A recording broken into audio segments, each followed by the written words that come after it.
ये कहानी है एक ऐसी लड़की की जो सिर्फ प्यार नहीं बल्कि हर उस एहसास को महसूस करना चाहती थी जिसे लोग छुपा कर रखते हैं। और जब उसकी चाहतें हद पार करने लगती हैं तो उसकी जिंदगी ऐसे मोड़ पर पहुंच जाती है जहां सही और गलत की सारी सीमाएं धुंधली पड़ जाती हैं। कहानी की शुरुआत एक छोटे से कमरे में रहने वाली लोला नाम की लड़की के इर्द गिर्द घूमती है, जो दिखने में इतनी ज्यादा आकर्षक थी कि जैसे ही वह अपने घर से बाहर कदम रखती लोगों की नजरें खुद ब खुद उसकी तरफ खिंच जाती थी। चाल में एक अजीब सा आत्मविश्वास था और उसके हाव भाव में एक अलग ही तरह की खुली हुई ऊर्जा दिखाई देती थी, जिस वजह से हर कोई उसे नोटिस करता था। लेकिन जहां एक तरफ मर्द उसके दीवाने थे, वहीं उसी कस्बे की कई औरतें उसे पसंद नहीं करती थीं। उन्हें लगता था कि लोला हर जगह उनका ध्यान छीन लेती है और यही वजह थी कि उसके पीछे तरह तरह की बातें की जाती थी। एक दिन लोला अपनी साइकिल से निकलती है और सीधे अपने बॉयफ्रेंड माइकल के पास पहुंचती है, जहां दोनों एक बेकरी में जाते हैं। यहाँ माहौल थोड़ा शांत होता है, लेकिन लोला के अंदर जो चल रहा होता है वो बिल्कुल अलग होता है। वह माइकल के करीब आना चाहती है, उसे महसूस करना चाहती है, लेकिन माइकल काफी पुराने विचारों वाला लड़का होता है जो साफ कह देता है कि वह शादी से पहले किसी भी तरह की नजदीकी नहीं चाहता। और यही बात लोला को अंदर से परेशान करने लगती है, क्योंकि उसके मन में उठ रही भावनाएं अब रुकने का नाम नहीं ले रही थी। कुछ देर बाद माइकल थोड़ी नरमी दिखाता है और लोला के करीब आने की कोशिश करता है, लेकिन तभी अचानक वहाँ एक और आदमी आ जाता है, जिससे पूरा माहौल बिगड़ जाता है और लोला वहाँ से तुरंत निकल जाती है। इस घटना के बाद कहानी हमें उसके घर ले जाती है, जहाँ हालात पहले से ही ठीक नहीं होते। उसका सौतेला पिता अपने दोस्त के साथ बैठा होता है और दोनों ऐसी चीजों में लगे होते हैं जो एक सामान्य घर के माहौल को बिगाड़ देती हैं। वह अपने दोस्त को एक महिला की तस्वीर दिखाता है और बाद में पता चलता है कि वह महिला कोई और नहीं बल्कि लोला की माँ ही होती है, जिससे यह साफ हो जाता है कि घर के अंदर भी चीजें बिल्कुल सामान्य नहीं है। थोड़ी देर बाद लोला घर आती है और अपनी माँ मिमी से मिलती है, जो अपने पति और उसके दोस्त के लिए खाना तैयार कर रही होती है। वह लोला से कहती है कि जाकर अपने पिता को बुला लाओ। जब लोला कमरे में जाती है तो वह देखती है कि उसका सौतेला पिता अपने दोस्तों के साथ बैठा है और वहाँ का माहौल उसे असहज कर देता है। उसी दौरान वह एक सामान लेने के लिए ऊपर चढ़ती है, लेकिन नीचे उतरते समय उसे डर लगता है। तब उसका सौतेला पिता उसकी मदद करता है, लेकिन उसका व्यवहार ऐसा होता है जिससे साफ समझ आता है कि उसके इरादे पूरी तरह साफ नहीं है। इसके बाद हम लोला को उसके कमरे में देखते हैं, जहाँ वह खुद को अकेला महसूस करती है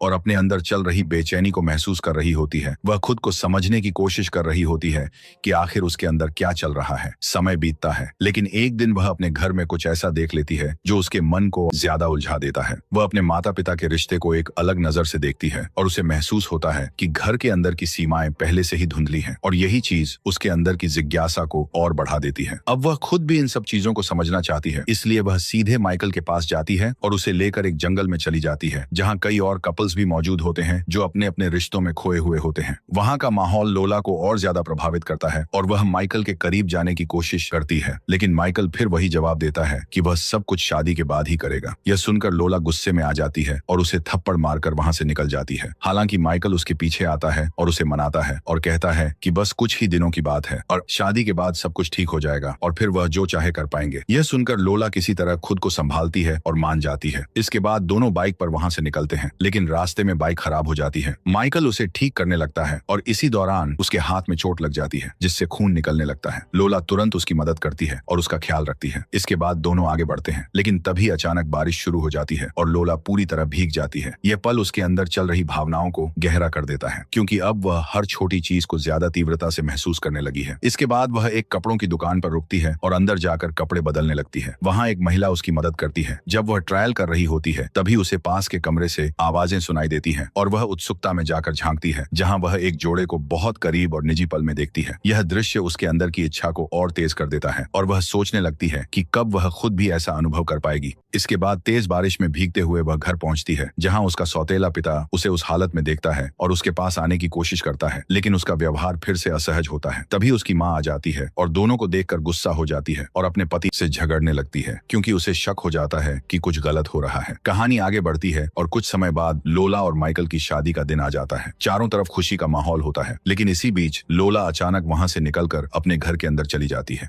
और उसका सौतेला पिता भी उसके पीछे चला जाता है। वहां एक ऐसा पल आता है जो पूरी कहानी को बदल देता है, जहां सीमाएं टूटती हुई दिखाई देती हैं और सब कुछ एक अलग दिशा में चला जाता है। इसके बाद लोला वापस बाहर आती है और ऐसे बिहेव करती है जैसे कुछ हुआ ही नहीं। वह माइकल के साथ डांस करती है और अपनी शादी को जारी रखती है और इसी के साथ यह कहानी खत्म हो जाती है।